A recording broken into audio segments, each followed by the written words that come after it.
So Chatham Baroque has a very interesting season lined up. Actually starting here in just a few days, really. I think you're opening with Vivaldi. Is this right? First on Chatham Baroque series is Vivaldi's Four Seasons, the first time that Chatham Baroque has done this sort of legendary... That's intense music. Yeah. And I mean, maybe just the pieces of it that I'm familiar with, which I assume are really good for a violinist, a lot of the... when I've seen it performed live, everybody is working very hard. It's intense. A lot of notes. I'm sure you're particularly... Speaking of the storm scenes in summer, some great renditions, depictions of storms, wind and torrential rain and thunderclaps and lightning. There are all sorts of very, very vivid scenes painted in Vivaldi's Four Seasons, from the fox barely evading the chasing dogs in the hunt scene of Fall. The gun shooting after him, his soul fleeing up to heaven as he finally meets his end. The drunk during the harvest, the farmers are sort of dancing around, partaking of their Bacchian beverage. There's a lot happening in those Four Seasons. And you have the drunk sort of slurring his words and stammering around. And all portrayed through music. You've got the birds of springtime. You've got the distant thunder of summer. You've got the sort of warmth of the hearth and, the middle movement of winter as you're sitting with by the fire and listening to the rain and the inclement weather outside. It's highly descriptive and really effective music that makes you really feel, surprisingly, how you feel in this weather or in these circumstances. Not that I've hunted before, but... Do they got anything in there for torrential rain for 4 days in a row like we've had in Pittsburgh recently? They've got that. Is that in there? Yeah, that's in there. Okay. That's in there. So I will have He thought of everything that Vivaldi did. That much more experience. So that's coming up here at the end of September, and I believe 3 performances. Is that correct? Yeah. Very good. 3 chances to see it. Mm-hmm. We do Friday nights in the South Hills at Westminster Presbyterian Church, and this particular concert of Vivaldi will be in their sanctuary. Saturday night we're at Synod Hall in Oakland behind St. Paul's Cathedral, and Sunday at Chatham University at Campbell Memorial Chapel. Chatham at Chatham. Chatham at Chatham. That works. And so, that's sort of opening up our series with a bang. That's the opener. And then what can we look forward to after Vivaldi? Every year we present a concert with just the core members of Chatham Baroque playing chamber music that works for our ensemble. So that's me on violin, Patricia Halverson on viola da gamba, and Scott Pauley on theorbo. He also plays different types of lutes besides the theorbo, which is... How many kinds of lutes are there out there? There are a few types of lutes. Amazingly enough. So on this concert, he'll play archlute, theorbo, and also Baroque guitar, which is the predecessor of the modern guitar.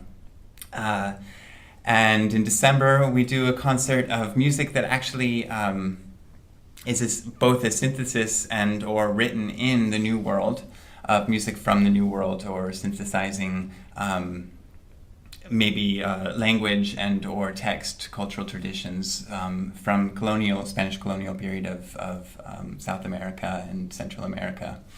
There is a great deal of music that is specific to that time and place, that was either written there, as they've mentioned, or was found there in codexes or in libraries and churches. Oh, you make it kind of sound like Da Vinci Code, sort of secrets revealed. Well, doing what we do, there is an element of sleuthing, of being a treasure hunter. Well, because I imagine a lot of these pieces of music were lost for a very long time, and imagine how many still are. Or stuff that's kind of lost to the common psyche, that is out there, and is phenomenally good. And I think that more than anything is what drew me to Baroque music, is when I started digging into or became exposed to how much incredible music was out there and how much was yet to be discovered by composers I hadn't even heard of.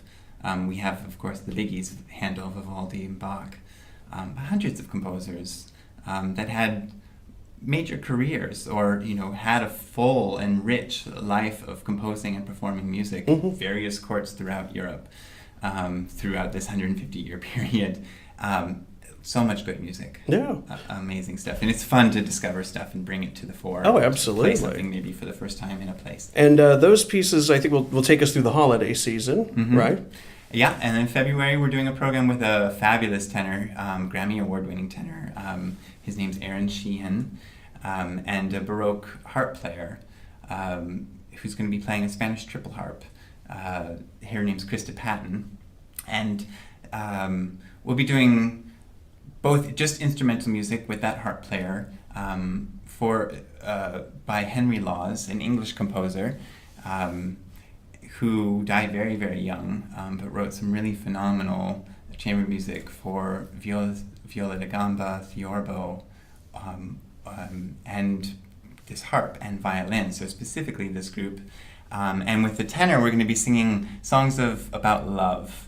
It's a. Well, this is February, right? Yeah, okay, exactly. Yeah, you got to do that. Italian and English songs about love. So that's a really nice date night for people. Or Caccini for the Italians, and say John Dowland, or Henry Purcell for the English. Good choice for February. Yeah, and in April, that's a really exciting show. We're gonna have 2 trumpets and a whole bevy of Baroque string players. For one piece, we'll actually have 5 violas and 2 violins, 3 violins, and so this 5 violas. Probably a larger ensemble for Chatham Baroque then. Yeah. So is this your big season finale then? Kind of. Yeah. It's called From Battles to Ballets, and we're doing 2 types of dance music that were common at the time.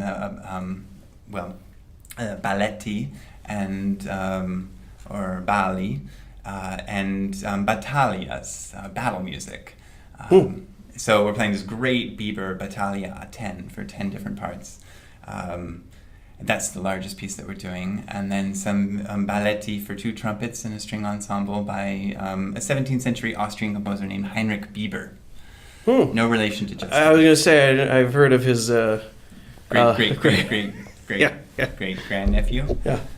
Very different style, I think. Yeah, a lot has changed stylistically. Certainly. Between uncle and nephew. In any event, 2 trumpets, Baroque trumpets. So they're actually valveless trumpets. They don't have keys. So everything has to be done with embouchure, is that the correct term? Exactly. I can't believe I pulled that out of my really did subconscious and got that right, but who knows where that came from. Yeah, they can play the overtone series very easily, and then they just sort of bend the pitch with their embouchure to get the notes in between. That's a talent. And it's a really pure, obviously natural sound. Something to see and something to hear, if you have not. And even if you have, come and enjoy, and that'll be in April.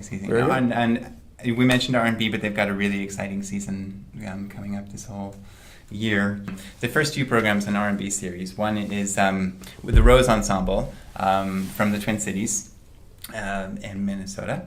And they're coming with a program called Land of 3 Faiths, specifically referring to Spain, medieval Spain, and the confluence of cultures and musical traditions and religious traditions between that were happening there. Amongst Christians, Muslims, and Jews. And so that's going to be a fascinating... Yeah, I can imagine what that would sound like, expressed in music. It's beautiful music, and I've listened to some of the clips of that program, and it's really, really, really phenomenal music, fantastically sung and done, but it's just a really great concept for a program to kind of telescope one place and time period and examine sort of how there was a confluence of what we see today to be very disparate musical styles. Right. Or, traditions. And then the second program is an all Beethoven program with a very famous cellist, Jaap ter Linden, a Dutch cellist. I like that and name. viola da gamba player, but he'll be playing the cello sonatas of Beethoven with a forte pianist, David Brightman. And forte means strong, loud. So is that basically a very loud pianist? What's a forte pianist? Does he got like big arms? He's a boom, boom, pounding on the keys. Well, I've never heard that term. What is a forte pianist? Well, as you said, forte is, in musical terms, is to play loud or play strongly. And piano is soft. And, we refer to the modern piano as just the piano. The full name of the modern piano is the pianoforte. And so named because it could play soft and loud, which was different than the harpsichord, which could only which plucks the string, so it can only have one volume. Now, harpsichordists can play louder or softer by playing more notes as they realize the chord, or fewer notes as they realize the chord, being more voluptuous in their extemporization of the harmony. But a forte pianist or a pianoforteist can affect the volume just by how hard they strike the key, because they're actually dealing with a hammer. And so the forte piano preceded the modern piano. It's smaller. Its action is just a little bit simpler. It's just a lighter construction, so it's inherently quieter. But it was the instrument. I mean, there's a spectrum of size and style. But the forte piano would have been the instrument that Mozart, and particularly in his mid to later compositions, would have written for. Beethoven would have written on. Haydn would have written on. They would have been familiar with the harpsichord for sure still, but it was really out of fashion by then. I'm glad you explained that, because I was just picturing a guy with really big hands. So he's bringing a forte, like a historic piano, to Pittsburgh, and that's pretty exciting to hear that quality of, because that's rarely heard. People, harpsichords are old hat by now. Oh, those old things. Pianos, Everyone's got one. That's a new thing. Yeah, that's pretty neat. Lots to look forward to from the programming of both organizations here. And again, we'll certainly have the links after this interview segment. Thank you for chatting with me about Chatham. Chatting about Chatham over cocktails today. I really learned a lot, and I appreciate that. And my brain, I think, is just about full. So it's time for a refill, is what that means. Maybe we should have another. Very good. Cheers to that, indeed. Cheers.